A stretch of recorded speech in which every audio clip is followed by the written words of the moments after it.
Hello everyone, welcome to my YouTube channel. आज हम करेंगे क्लास 12th अकाउंट्स का chapter accounting for partnership firm fundamental. जैसा कि दोस्तों नाम से पता चल रहा है, इस चैप्टर में हम पार्टनरशिप फर्म की अकाउंटिंग करना सीखेंगे और साथ में ही कुछ फंडामेंटल कुछ बेसिक बातें सीखेंगे जो हमें क्वेश्चन को प्रैक्टिकल क्वेश्चन करते वक्त ध्यान में रखना है। आज का जो बेसिकली चैप्टर होगा वो इंट्रोडक्शन होगा पार्टनरशिप पर। मैं आपको बताना चाहूंगा कि अकाउंट्स के सीबीएसई बोर्ड एग्जाम में 1 मार्क्स के 20 क्वेश्चन आते हैं। इसके लिए अब आपको हर चैप्टर की थ्योरी जानना भी बहुत कंपलसरी है, तभी आप वो 20 क्वेश्चन को अटेम्प्ट कर पाएंगे। आइए चलते हैं डेफिनेशन ऑफ पार्टनरशिप पर। According to the section 4 Indian partnership act 1932, partnership is a relationship between persons who have agreed to share the profit of the business carried on by all or any of them acting for all। ये definition जो है section 4 Indian partnership act 1932 ने दी है।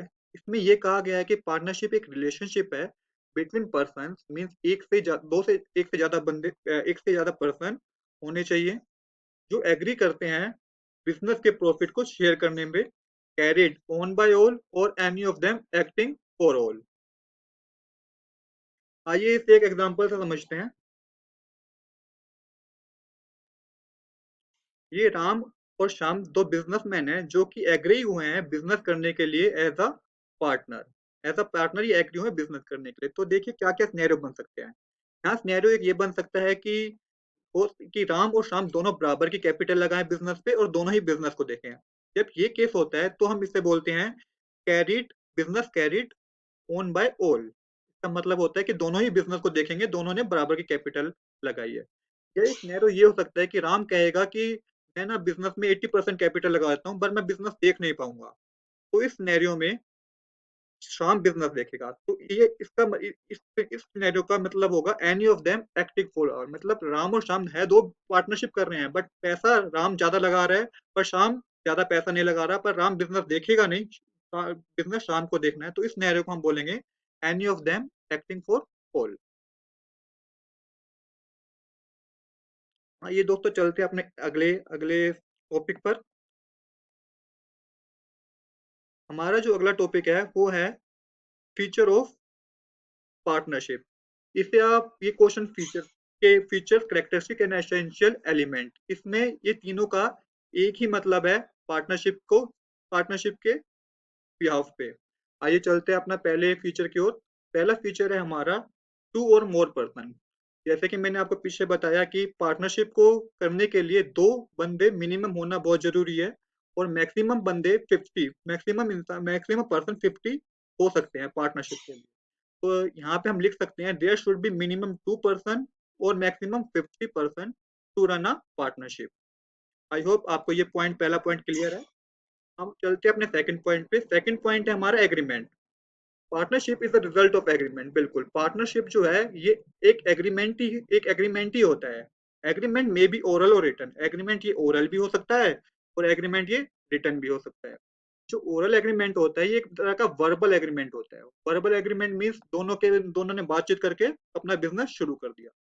But एक agreement होता है जो कि एक लीगल डॉक्यूमेंट होता है जिसे समराइज किया जाता है the agreement between the party. जो पूरी पार्टी, जो भी दो पार्टीज होती है, जो भी दो बंदे, जो भी दो इंसान बिजनेस करते हैं, उसमें अपने बिजनेस का पूरा समराइज होता है कि बिजनेस कब स्टार्ट हुआ, कब तक करेंगे, कितना कितना प्रॉफिट बांटेंगे।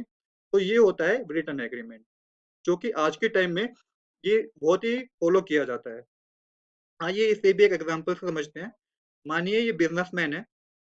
अगर ये बिजनेसमैन वर्बली बात करके बिजनेस करते हैं तो वो आ जाएगा ओरल एग्रीमेंट में। पर अगर ये रिटर्न एग्रीमेंट पे जाते हैं तो इन्हें एक फॉर्म पे अपने साइन करने होंगे। पूरा उसमें अपना डाटा देना पड़ेगा कि इनकी ये क्या बिजनेस है, कहाँ पे बिजनेस है, और जाके इन्हें कोर्ट में रजिस्टर भी कराना होगा। कोर्ट में भी जाना होगा अपने बिजनेस को रजिस्टर कराने के लिए। तो इस चीज को हम कहेंगे रिटर्न एग्रीमेंट। चलते हैं अपने थर्ड पॉइंट की ओर। आइए, जो हमारा थर्ड पॉइंट है वो है बिजनेस शुड बी लीगल। हम जो भी बिजनेस करेंगे, मतलब ये पार्टनर जो भी बिजनेस करेंगे, business must be lawful and legal. Business वो लॉफुल और लीगल होना चाहिए, मतलब कानून के दायरे में होना चाहिए। इसे भी एक एग्जांपल समझिए। मानिए राम और श्याम ने बिजनेस किया। इन्होंने बिजनेस करने का सोचा, पर इन्होंने बिजनेस क्या करने का सोचा कि हम तो लोगों को किडनैप करेंगे, और चले गए कोर्ट में अपने बिजनेस को रजिस्टर कराने के लिए। तो अब ये बिजनेस तो बिल्कुल भी लॉफुल नहीं है, बिल्कुल भी इलीगल नहीं है। तो ऐसा बिजनेस भी नहीं होना चाहिए जो कि कानून के दायरे में ना हो और वो इलीगल हो। तो बिजनेस मस्ट बी लीगल होना चाहिए। हमारा जो अगला अगला फीचर है वो है sharing of profit. The agreement between the partner must be aim to share profit of the business. इसमें एग्रीमेंट जो होता है उसमें ये होता है, ये एग्रीमेंट का एम होना चाहिए कि वो जो प्रॉफिट है वो बिजनेस पार्टनर ही आपस में शेयर करेंगे। कई बार ऐसा होता है, अगर कोई पार्टनर अपना एनजीओ खोलना चाहता है तो वो बिजनेस वो पार्टनरशिप में नहीं आएगा, वो एक अलग चीज है। अगर बिजनेस अगर पार्टनर्स अपना बिजनेस करते हैं और शेयर करते हैं प्रॉफिट को, तो इसे ही हम पार्टनरशिप बोलेंगे। हमारा फिफ्थ पॉइंट है एग्जिस्टेंस ऑफ बिजनेस। मतलब partnership can be formed for the purpose of carrying on some business with the intention of earning profit. Existence of business का मतलब है कि बिजनेस कैरिंग होना चाहिए। ऐसा नहीं है कि दोनों ने मिलिए वर्बल कम्युनिकेशन हो गया कि भाई बिजनेस करेंगे, इन्होंने डिसाइड किया कि बिजनेस करेंगे कपड़ों का, ना तो शॉप आई ना कपड़े आए, ऐसा नहीं होना चाहिए। मतलब वो जो बात हुई है वो बिजनेस होना भी चाहिए। हमारा अगला पॉइंट है business carried on by all और any of them acting for all. जैसे कि मैंने आपको पिछले पॉइंट में भी बताया, मानिए ये तीन बिजनेसमैन है, तीन पार्टनरशिप है, पार्टनरशिप कर रहे हैं, राम श्याम और ध्यान। अगर ये श्याम कहता है कि मैं बिजनेस में पैसा लगाऊंगा पर मैं बिजनेस को देख नहीं पाऊंगा, तो इस केस में राम और ध्यान ही any of them acting for all, ये दोनों ही बिजनेस देखेंगे, बट पार्टनर ये तीनों हैं। तो आज के लिए दोस्तों इतना ही। I hope you like this video. Thanks for watching.